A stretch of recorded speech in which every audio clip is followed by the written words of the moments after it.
Here's how to get pro-grade results from DAP oil-based 2-in-1 orange peel wall and ceiling spray texture.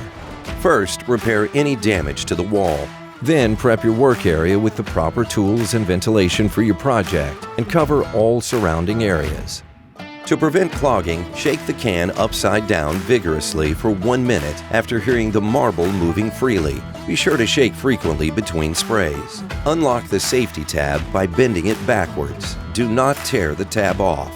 Adjust and twist the nozzle to the desired texture size and correct spray angle. Before spraying on any surface, dispense a quick burst on scrap material to activate and practice. Note the high-pressure flow and spray 12 to 18 inches from the surface to ensure a wide, even pattern. Spraying too close to the surface can result in poor texture definition.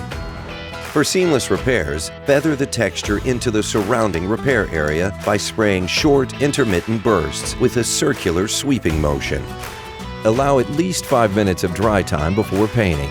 No priming is required. When finished, place the nozzle upright.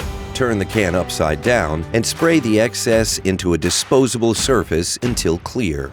Clean any buildup on the nozzle. Relock the safety tab and store upright at room temperature for future use.